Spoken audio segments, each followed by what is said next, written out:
I haven't written one of these in a while, so I decided to write and record one that I have been thinking about since my first ever theory video. But it is only with the release of Pokemon Sun and Moon that the connections are starting to seem less few and more numerous. I, of course, am talking about whether the Pokemon anime and game universes are the same. Now I know what you're all thinking. Of course it isn't. And before you go racing to the comments to write a million season posts about how I am wrong and all my family should be burned alive in acid whilst I am being fed to a bunch of starving alligators wearing fedoras, just remember, this is just a theory.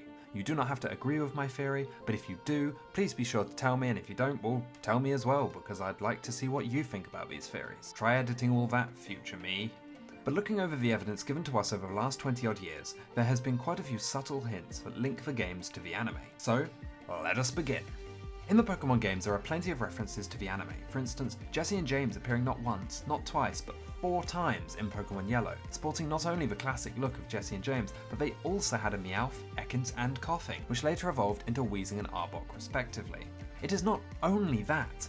Obviously, many characters appear in both the anime and games, for instance Professor Oak and even Steven Stone, but Steven makes a reference in the Delta episode of Pokemon Omega Ruby and Alpha Sapphire that he once met a character who had a black Charizard. Now, does that remind you of any exclusive anime character?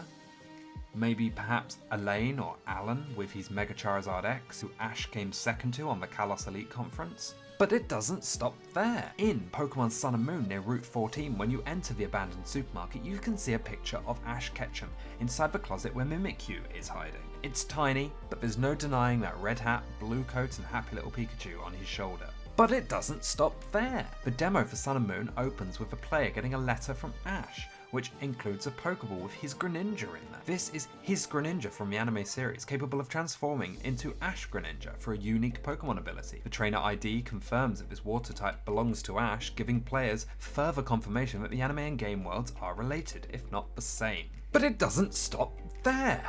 Okay, I'll stop doing the stupid emphasis thing. Many years ago in a game event, you could obtain Ash's Pikachu. Ash's Pikachu, people, another one of his famous Pokemon, right there in your game. On the flip side, Ash in Pokemon Sun and Moon anime series has worn a t-shirt on that alludes to the original games. It's the old surf image. No matter what you were riding, it always looked the same. You were riding some disgruntled seal. Which, granted, if it were the same universe, we must assume that the trainers don't all just surf around on disgruntled seals. But it is a nod to the games that we cannot miss. This is all further built up by the existence of Jimmy, or Gold, who appears in the series of Pokemon Chronicles, a series that, according to the Pokemon Wiki, takes place in the same universe as the canon Pokemon anime, and just focuses around other characters instead of Ash and his crappy battling shenanigans. I mean, seriously, Ash, you lost to a Surskit, a water bug type, and your electric type lost. Jeez, if there was ever an argument for get good. So how can this be? Does this mean that Ash is actually red?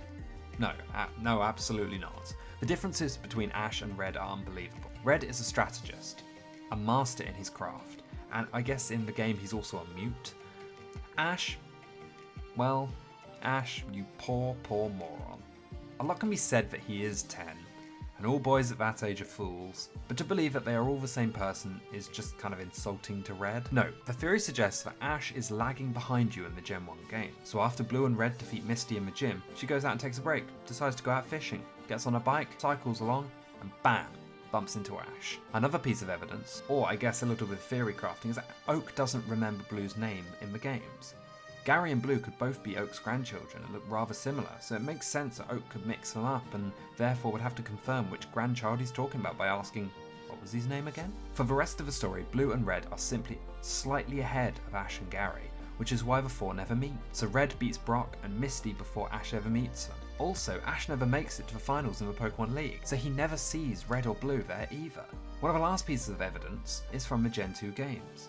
When you get to Cerulean City, you have to go find Misty on Route 25. When you get there, you'll see that Misty is perhaps on a date with some random guy. Perhaps this random guy is actually Ash. The Gen 2 games take place 3 years after Gen 1, so Ash, who is still the same age in the anime, could easily, after 3 years of adventuring, go and visit Misty. However, there are many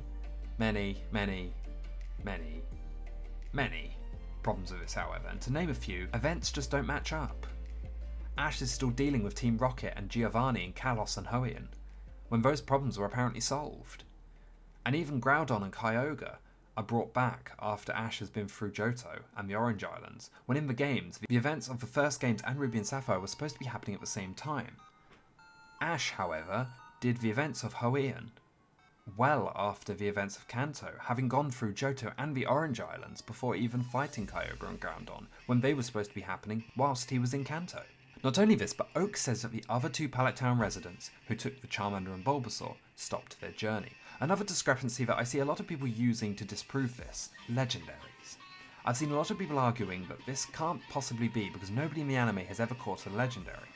To which I think, even though it is really easily disproved, it's probably worthwhile to add to this theory. The Battle Factory boss on the Battle Frontier had an Articuno, which Ash battled and won with his Charizard. And in one of the movies, Ash had encountered somebody who had caught a Heatran. So, what if the universes are not the same, and the Pokemon games in the anime are different universes, and this is all added to another theory? The multiverse theory. In the Delta episode of Omega Ruby and Alpha Sapphire, the multiverse theory is mentioned. What if the anime and the game universes are just part of the giant multiverse which has become the Pokemon game canon? And Ash is known because people have travelled in the past across these universes. I mean, characters have washed up on beaches before with very few memories. Look at Annabelle, and maybe even look at Looker. We did discover him in Omega Ruby and Alpha Sapphire, on a beach, with no memory of where he came from. Hashtag theory video for another day. So what if they're all part of one big multiverse, and one of Ash's relatives, friends, somebody he knows, somebody who saw him in a competition, maybe even his missing father, has ended up being dragged through an Ultra Beast wormhole and has photos of his precious child up in his office in his supermarket job. I mean, you do have to make ends meet, even in the Pokemon universe. So, what if this is all crap? What if there is one more theory, and whether it might be the most outlandish one yet, what if this one is it? What if the Pokemon anime is just that, a Pokemon anime, inside of the Pokemon games? Now hear me out before you all come in with your lit torches and pitchforks and try and kill me and scream and shout about that's just the most ridiculous thing you've ever heard in your life, and you are now going to be disgusted and unsubscribing, but first you have to subscribe and then click the unsubscribe button. In Pokemon Channel, you and Pikachu tuned in every single day for nothing less than a few episodes of the Pichu Brothers. Meowth is even in these episodes, although Meowth does appear on the news network as well, so I don't know what can be said for that. And on that lost disc you obtained from that mountaintop shrine, the voices of Jesse and James appear, and even the Squirtle Squad make an appearance. So perhaps the anime universe is just a series of events that happen on the Pokemon games TV network. What if, even in the game, the letter is a promotional event? The Pikachu is a promotional event, and those images of Ash are just posters, advertising the new series or an old series, based off real life people and experiences that occurred in the Pokemon world from the perspective of a singular, relatable character who never ages. But, whatever the reason, whatever the truth, whatever the theory actually is, and whatever the solution to our theories and crafting actually turns out to be, it's still very interesting to see these links between the games and see how occasionally, just occasionally, certain things match between the games and the anime. Obviously, there are many, many different things disproving this, but there are also many things that could prove this. Remember, for now, this is just a theory. A game! Wait, I'm not MatPat. So thanks for watching this theory video, and remember, it is just a theory. I would love to hear all of your theories, well, your sensical theories please, in the comments.